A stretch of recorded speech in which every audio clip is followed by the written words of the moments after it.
Hello friend, this is Pavnesh. आज हम आपसे बात करेंगे कुछ इम्पोर्टेंट ईडियम्स एंड फ्रेजेज की, जो आने वाली परीक्षाओं की दृष्टि से बहुत ही इम्पोर्टेंट हैं।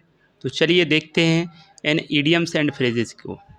नंबर फर्स्ट है अखिलीज हील्स। देखिए, इसको समझने से पहले अखिलीज को समझ लेते हैं। एक प्रसिद्ध राइटर हुए हैं होमर। होमर ने एक मिथोलॉजी की रचना की थी जिसका नाम था इलियड। तो इलियड में जो हीरो था वो अखिलीज था। यानी होमर ने जो इसकी रचना की है उसमें अखिलीज हीरो को रखा गया है। तो उस हीरो का केवल जो हील होता है उसको छोड़ करके सारा शरीर पत्थर का होता है। तो दुश्मन उससे जीत नहीं पाते, यानी ट्रोजन का वॉर इसमें दिखाया गया है। तो वह दुश्मनों पर विजयी होता चला जाता है और उसके दुश्मनों को जब ये पता लगता है कि अखिलीज का जो हील है वो पत्थर का नहीं है, अगर उस पर वार किया जाएगा तो वह मारा जाएगा। तो यही होता है और इसी कमजोरी के कारण अखिलीज मारा जाता है। तभी से ये ईडियम्स बन जाता है कि कोई ऐसी कमजोरी जो खतरनाक हो। तो नंबर फर्स्ट है जैसे अखिलीज हील्स, यानी ये स्मॉल बट फैटल वीकनेस, एक छोटी बट लेकिन खतरनाक कमजोरी। नंबर सेकंड ईडियम है एड फ्यूल टू फायर। देखिए, अपने यहाँ जो प्रचलित हिंदी में ईडियम है, मुहावरा है कि आग में घी डालना, सेम वही है। फ्यूल मीन्स होता है कि ईंधन, और टू फायर, अब फायर मीन्स आग, आग में घी डाल देना या आग में कोई ईंधन डाल देना, यानी स्थिति को और अधिक बद से बदतर बना देना। जिसका मीनिंग है to make a matter worse, किसी मैटर को, किसी स्थिति को और बुरा कर देना।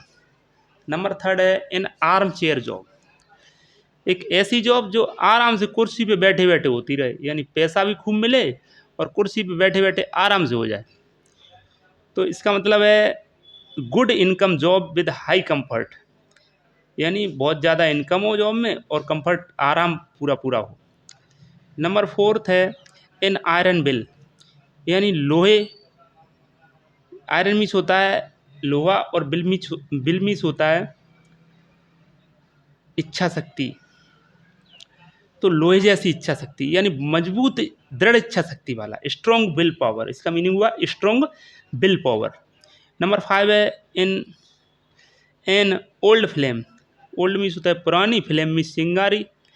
अब कोई चिंगारी पुरानी थोड़ी होगी, चिंगारी तो निकलती है और समाप्त हो जाती है। यानी फ्लेम का जो दूसरा कंपेरिजन होता है वो प्यार से किया जाता है, यानी पुराना प्यार।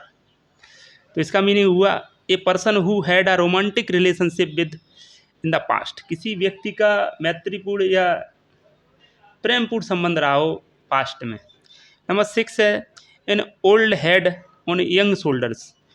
ओल्ड हेड, ओल्ड मीन्स होता है पुराना, head means sir, young shoulders यानी जवान कंधों पर। ऐसा तो संभव नहीं है, लेकिन क्या है मतलब इसका मतलब ये है कि पुराना माइंड, यानी माइंड तो कैसा अनुभवी जैसा प्रतीत हो, लेकिन व्यक्ति कैसा हो, नया हो, जवान। तो इसका मीनिंग है ए चाइल्ड और an young person who thinks like an older and experienced person. एक चाइल्ड, एक बच्चा हो या कोई जवान व्यक्ति हो और किस प्रकार से सोचता हो, किसी ओल्डर यानी बड़े बूढ़े व्यक्ति की तरह या अनुभवी व्यक्ति की तरह। नंबर सेवन है एप्पल ऑफ डिस्कॉर्ड। देखिए, एप्पल के जो तीन ईडियम बहुत प्रचलित हैं। एप्पल का यहाँ जो कंपैरिजन किया जाता है किसी विशेष व्यक्ति, विशेष वस्तु जिस बहुत कीमती हो, इससे, या कोई विशेष कंडीशन, विशेष स्थिति से किया जाता है। तो इसमें देखिए Apple of Discord, Discord means कलह झगड़ा हो। कोई महंगी वस्तु है, अब कम महंगी वस्तु होगी तो कम होगी उपलब्ध, इसलिए भाई उस झगड़े का कारण तो बनी जाएगी। लोग ज़्यादा उसको खरीदने वाले होंगे, चीज़ होगी कम। तो मैटर ऑफ डिस्प्यूट, इसका मीनिंग हुआ मैटर ऑफ डिस्प्यूट, यानी झगड़े का कारण। नंबर एट है आपका apple of one's eye. Apple मतलब किसी का बहुत डियरेस्ट वन होना, नियरेस्ट वन होना, किसी का बहुत लवेबल पर्सन, किसी को अत्यधिक प्रिय पर्सन। तो यही इसका मीनिंग है, वेरी लवेबल और डियरेस्ट वन। नंबर नाइन है एप्पल पाई ऑर्डर, बिल्कुल व्यवस्थित, एकदम अच्छी कंडीशन में, मीनिंग हुआ इसका इन गुड कंडीशन। नंबर 10 है एट अ लॉस। जब देखिए लॉस मीन्स होता है घाटा या हानि। जब कोई घाटा या हानि में हो जाता है तो वो कन्फ्यूज हो जाएगा, डिसीजन लेने में अनेबल हो जाएगा, डिसीजन नहीं ले पाएगा। तो यही हुआ to be unable to decide, यानी डिसीजन लेने में असमर्थ। नंबर 11 है at arm's length. Arm means तो सब जानते होंगे भुजा या बाँह होती है, और लेंथ मीन्स दूरी, यानी एक भुजा की दूरी पर। इसका मतलब ये हुआ किसी से दूरी थोड़ी रखना, यानी मित्रतापूर्ण नहीं होना, कुछ थोड़ी दूरी बनाए रखना। यानी अवॉइड बिकमिंग टू फ्रेंडली, यानी किसी से मित्रतापूर्ण होने से अवॉइड करना, यानी थोड़ा बचते रहना। नंबर 12 है ए डैगर्स ड्रॉन। डैगर मीन्स होता है खंजर, खंजर निकाले घूमना। तो इसका मतलब है कि खंजर निकाले घूमो तो किसी से दुश्मनी होगी तभी तो घूमोगे खंजर निकाले। तो टू हैव बिटर एनिमिटी, यानी किसी से खूब तगड़ी दुश्मनी रखना। नंबर 13 है एट ईज, बिल्कुल शांति में, कोई भय न कोई दुख है न कोई दर्द है, ऐसी स्थिति। तो इसका मीनिंग हुआ free from pain and anxiety. Number 14 है एट वंस फिंगर्स एंड। देखिए पूरे शरीर में उंगली तक, उंगली लास्ट उंगली तक ऐसे करके। तो इसका मतलब ये हुआ किसी की पूरी कंप्लीट जानकारी, इसको इससे जोड़ के दिखाया गया, किसी की नॉलेज रखना तो पूरी तरह से knowledge. Number 15 at sixes and sevens in disorder, यानी इसका मतलब ये हुआ 7 इधर पड़े 6 इधर पड़े, यानी अस्त व्यस्त की स्थिति। तो इन डिसऑर्डर, इसका मीनिंग है इन डिसऑर्डर, कोई ऑर्डर में नहीं होना। नंबर 16 है एट स्टेक, दाव पर। इसका मीनिंग हुआ एट रिस्क एंड अनसिक्योर, यानी रिस्क में होना और अनसिक्योर्ड होना। नंबर 17 है एट 11th आवर। देखो दिन में होते हैं 12 घंटे और 11वां घंटा चल रहा हो, लास्ट टाइम पे आ गए, तो यही इसका मीनिंग है, यानी एट द लास्ट मोमेंट, यानी अंतिम क्षणों में। Number 18 at one's wit's end. अरे किसी व्यक्ति की बिट मीन्स होती है बुद्धि, और एंड हो जाए, जब बुद्धि काम ही नहीं करे तो क्या हो जाए, व्यक्ति चकरा जाएगा, घबरा जाएगा। तो यही स्थिति है, इसको मीनिंग इसका है जो पजल्ड, कन्फ्यूज्ड, परप्लेक्स्ड, यानी कोई पजल्ड रहे, परप्लेक्स्ड या कन्फ्यूज्ड हो।